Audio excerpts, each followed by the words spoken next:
When I was younger, I loved Robert Heinlein. As I got older, I decided to read everything he had written. I read his early works for kids and young adults, and they held up great. But as I delved deeper into his career, I encountered a few books that opened my eyes to all of his flaws as an artist, and I became a hater. Now, I may be a Heinlein hater, but I'm not an idiot. He was one of the giants of the science fiction genre, and his books should be read. What I want to do with this video is create a guide for people who don't want to accidentally stumble into reading a novel that involves the main character traveling back in time and sleeping with his mom. I'm sorry, what? So as someone with a less than stellar view of Heinlein's writing, let's get into it. I want to stop for a second and say this is about the art. Heinlein as an artist. This isn't anything about his personal views. This isn't anything about his politics outside of what is in the text. So let's start with my problems with Heinlein. Most of his characters are very flat. Many of his heroes are the same guy with a different face. His supporting cast members are either walking tropes or strawmen he uses to prove his point. In contrast, his good books fall into the show, don't tell style of writing. There's still a lot of lecturing, but it is backed with good characters that actually do something. His bad stories are just barely disguised situations he uses to lecture the reader. And the way he portrays women varies from terrible to gross. He fetishizes underage girls to a degree that makes a lot of his books unreadable. Too many times, women in his stories are just sounding boards or decoration. Even in his later novels, when times had definitely changed, and he had no excuse to keep writing them that way. Most of this got worse the further into his career you go. It feels like his earlier works had editors that would tell him, "No, I'm not publishing this, fix it." Then, as he transcended to science fiction godhood, he could get away with whatever he wanted, and his books got more bloated and more convoluted. There are plenty of other critiques for his writing, but I think those are the ones that are like my bugbears. With all that out of the way, why is Heinlein important and why should you read his books? Some of his early works are fantastic introductions to science fiction for like middle schoolers and younger readers. But that doesn't take away from how good they are for adults as well. His narrative style in his books from the 40s and 50s are accessible and fun to read. Have Spacesuit Will Travel is the reason I love science fiction. It is such a fun and quick read that had me burning through the pages, wanting to see what happened next. His books for young adults don't talk down to you and are fun adventures where you see a kid like you who is smart and hardworking succeed in impossible situations. They taught me that I could educate myself, work hard, and have agency as an individual. His social commentary was very important even in his bad books. Glory Road is terrible, but in it, he was talking about Vietnam being a failed war and our veterans of that war being mistreated, and it was published in 1963, a decade before the war ended.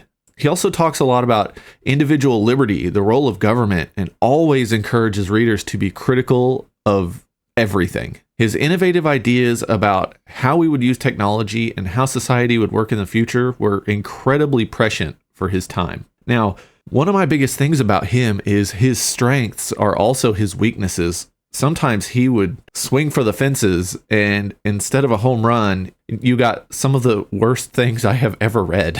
He was a very versatile writer who managed to gain a very large audience. I mean, without him, we wouldn't have science fiction as it is today. He wrote satire, young adult adventures, and long experimental novels while staying very prolific throughout his life, in spite of his many health challenges. I just think that later in his career, he got a little high on his own supply, and there was no one to tell him no, which he's not the first or last artist to get so popular that people can't tell him no, and his art suffers for it. With that out of the way, I want to talk about the books I recommend, why they matter, and I will also mention a few books you should avoid. The recommendations are in publication order, which is also my recommended reading order if you want to check any of them out. Heinlein's early novels were written for young adults and usually revolve around a boy going on adventures. It sounds simplistic, and it is. The stories are fast-paced and fun. You also get a lot of Heinlein's impressive social commentary and themes of self-education and critical thinking, without the preachiness of his later works. I'm going to list a few that I really enjoyed and think anyone would like. Space Cadet, published in 1948, is just a fun adventure about a young man going out into the world and finding his place. Some fun adventures ensue, and at just a hair over 200 pages, you get a nice, compact adventure that embodies Heinlein's early work and his explorations of what he referred to as future history.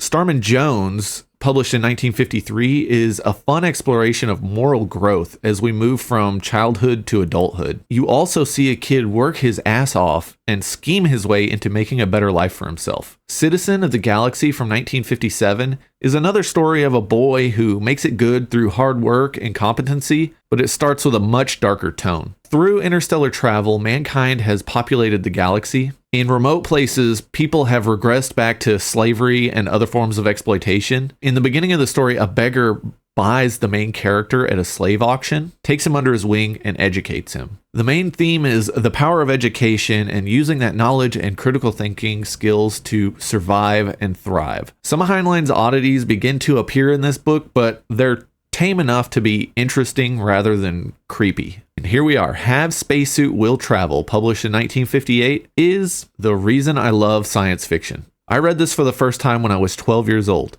The story is about a teenager who teaches himself how to rebuild a spacesuit he won in a contest. Then, while testing the suit, he is picked up by a mysterious spaceship, and the adventure begins. You see more of Heinlein's exploration of the power of mentorship and thinking your way out of bad situations, and I love it. All right, here is the biggie, the one most people knew would be on the list for good reason. Starship Troopers from 1959. This book has it all. Power armor, space marines, interstellar warfare. This is peak Heinlein and such an important novel in the history of the genre. Without it, we don't have modern science fiction. When I say peak Heinlein, I mean you explore everything he is known for as a writer, and his writing is excellent in this book. You have the perfect balance of his oddities and his strengths, a person's role in society, utopianism, militarism, and explorations of gender equality, kind of. This book deserves its own video, and you are in luck. Grammaticus Books has an excellent review and breakdown of the novel, which I will link in the comments. Go check it out. For me, Heinlein's writing in the 60s and 70s are mostly stinkers. With one novel everyone thinks you should read, I'll talk about that in a minute, and one novel that I think everyone should read if they want to explore this era of his career. I recommend The Moon is a Harsh Mistress, published in 1966. It is his best novel from the middle of his career. Despite some of Heinlein's flaws, the book is still great. This is where I learned one of my favorite terms, Tonstoffel. There ain't no such thing as a free lunch. And nothing is free. If someone's giving you something for free, there's a reason, and it's probably going to rip you off. The book takes place on the moon, which has become a penal colony. You have very interesting social structures that have developed due to the unique characteristics of the people in the colony. Polyandry, where one woman has multiple husbands, is the norm due to the population skewing heavily toward men. Family structures are large and flexible. Honor, hospitality, and personal justice are the glue that holds society together due to a lack of conventional governance and law enforcement. It is also an interesting representation of a direct democracy where every person has a vote in every decision made by the community. This book leans heavily toward what I call strange Heinlein territory, but it is the most practical and coherent book from this era. Definitely check it out. That's it for my recommendations. He wrote for another decade after that, but I don't like any of those books. As he got older, his books got longer and longer. You spend more time reading filler and lectures instead of tight, well-written stories that made you think. I think this is a good time to list some books to avoid. I'm going to be quick with these. I prefer talking about the things that I enjoy reading instead of wallowing in negativity. But I think with Heinlein and such a weird mix of really good and really terrible books that it just needs to be done. Let's get it out of the way now. Stranger in a Strange Land from 1961 was not a good book.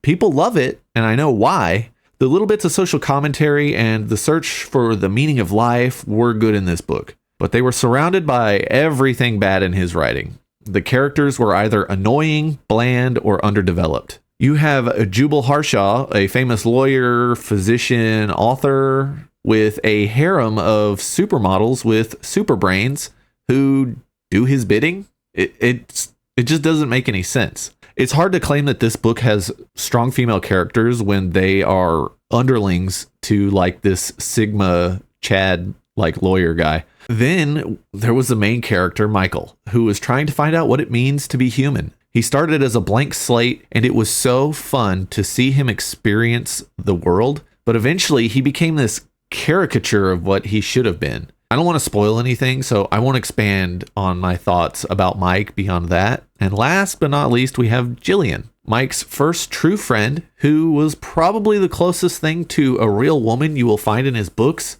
which I guess was good. There are even problematic things with her as a character. Not only is she a nurse that immediately just becomes like an underling to any man near her, she says some very, very problematic things in this book that are just not okay. Even back then, they weren't okay. Farnham's Freehold from 1964 is just plain bad. I mean, this book was so awful, I couldn't finish it. And I'm not going to rant about it. I'm going to quote Kirkus Reviews, who said, "The characters had souls of wood pulp, and the satire on fallout shelters, race, and sex lacked inspiration." This book is about the closest thing you can get to like hyper racist in Heinlein. Heinlein himself was not racist. I don't know what happened with this book. I mean, he was quoted during Barry Goldwater's campaign, which is a whole nother thing, basically dressing down the campaign because they were trying to make like a separate group for black supporters of Barry Goldwater. He was like, this is basically Jim Crow. Why would you do this? This is everything we stand against. I don't know what happened to that book, but it is not only bad, but incredibly racist. Now, the book you should avoid at all costs is the one I alluded to in the intro. Time Enough for Love from 1973. This was Heinlein's exploration of trying to live forever and travel back in time and sleep with his mom and at some point an underage clone of himself. It's very, very like creepy. I mean, the book is like not good, and then you add all these really bad things on top of it. I mean, anything good in this book, such as life extending technology and changing social norms in the future, was drowned out by his self-indulgent writing, bad characters, and poorly laid out plot. Time Enough for Love was the book that started me down the path to becoming a Heinlein hater. The one that sealed the deal was Glory Road, but I forgot to put that in publication order, so just trust me and don't read that either. A good rule of thumb is the later into his career you go, the more likely you are to regret reading the novel, unless you're a dyed-in-the-wool Heinlein fan. If I had to pick 3 must-reads that kind of give you a taste of Heinlein through his career, I would say Starman Jones, Starship Troopers, and The Moon is a Harsh Mistress. Each one tells unique stories that explore Heinlein's strengths.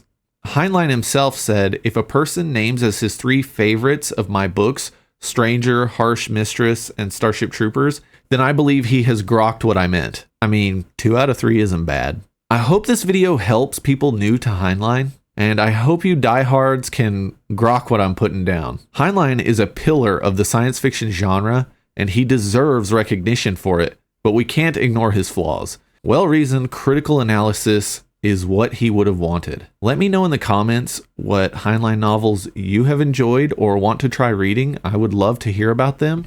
Thanks for watching, and with that, I'll see you next time.